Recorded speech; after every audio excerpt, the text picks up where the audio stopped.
Hello, હું છું અર્ચના શાહ. તમારું ગુજરાતી રસોડુમાં હું સ્વાગત કરું છું.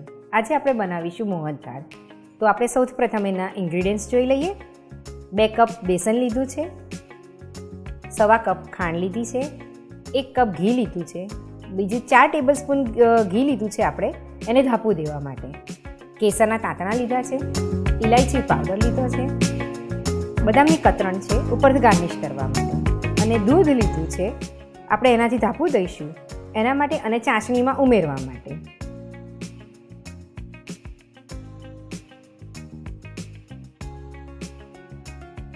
હવે આપણે મોહનથાળ બનાવવા માટે શરૂઆત કરીએ. આ બાઉલમાં મેં લોટ લીધો છે.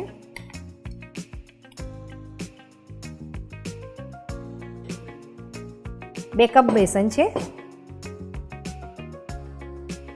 એમાં 3 ચમચી આપણે ઘી ઉમેરીશું.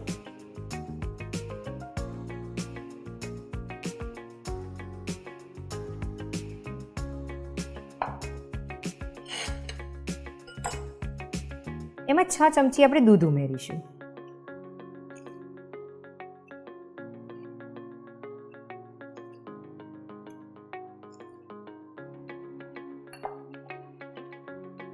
હવે હલકા હાથથી આપણે એને મિક્સ કરી લઈશું.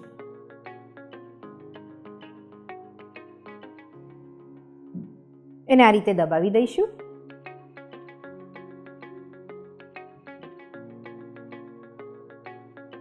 એને 15 મિનિટ માટે આપણે ઢાંકીને મૂકી દઈશું. આ લોટને 15 મિનિટ થઈ ગયા છે. આપણે એને મસળી લઈશું. એને ક્રમ્બલ કરી લેવાનો છે.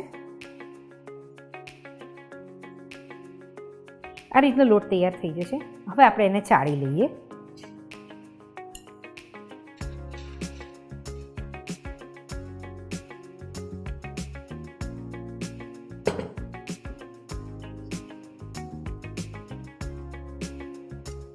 તેને આ રીતે ચાળતા જઈશું તો દાણાવાળો પડતો થશે.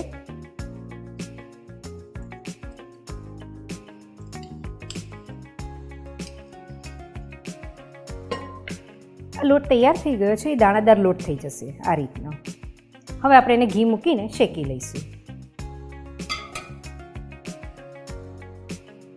1 કપ ઘી લીધું છે.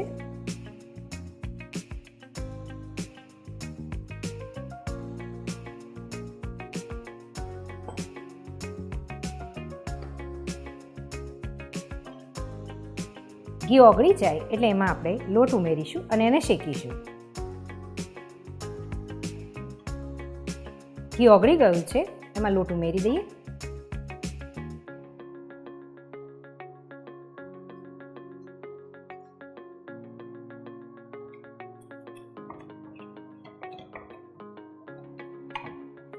અને શેકતા 5-7 મિનિટ થશે અને તેને આપણે મીડિયમ તાપે શેકીશું. આપણે બાજુમાં ચાસણી મૂકી દઈએ છીએ. ચાસણી બનાવવા માટે 1/4 કપ ખાંડ લીધી છે અને 1 કપ પાણી તેમાં ઉમેર્યું છે.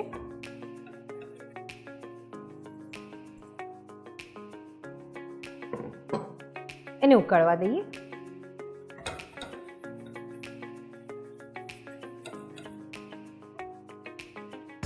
તેમાં કેસરના તાંતણા ઉમેરી દઈશું કલર માટે.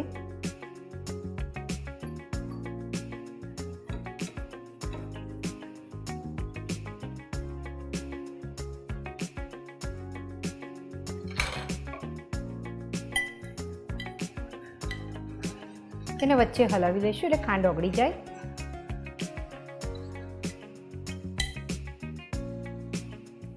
લોટ શેકાવા માંડ્યો છે અને એનો કલર બદલાઈ ગયો છે.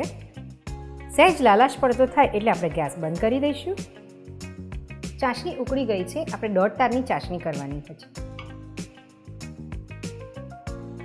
આ 1/2 તારની ચાસણી થઈ ગયેલી છે. એને આપણે સહેજ ઠંડી કરીશું. પછી આ ચાસણી એમાં ઉમેરી દઈશું.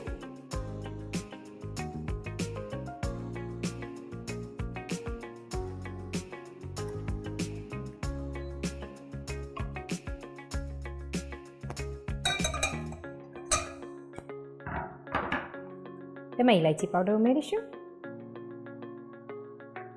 તેને હલાવી લઈશું. ચાસણી અને લોટ બંને ભેગા થઈ ગયા છે. હવે આપણે એને મોલ્ડમાં ઠારી લઈશું. તેમાં 1 ચમચી દૂધ ઉમેરીશું નરમ થવા માટે.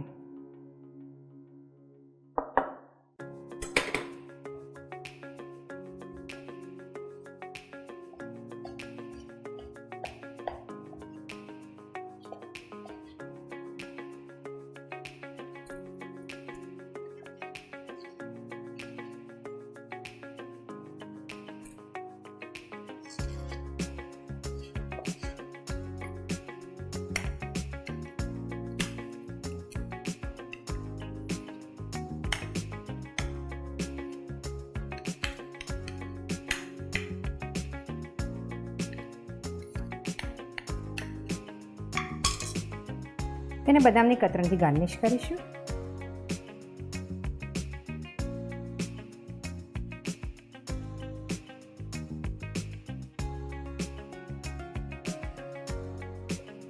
તેને સેજ પ્રેસ કરી લઈશું એટલે એના પર બરાબર ચોંટી જાય.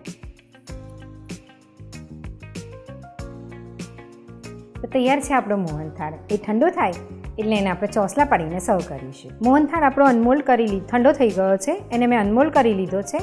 એને આપણે કટ કરી લઈએ.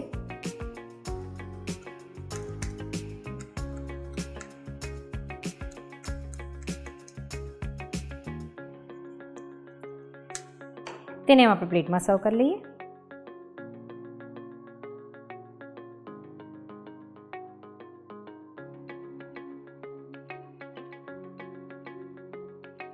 તૈયાર છે આપણો મોહનથાળ.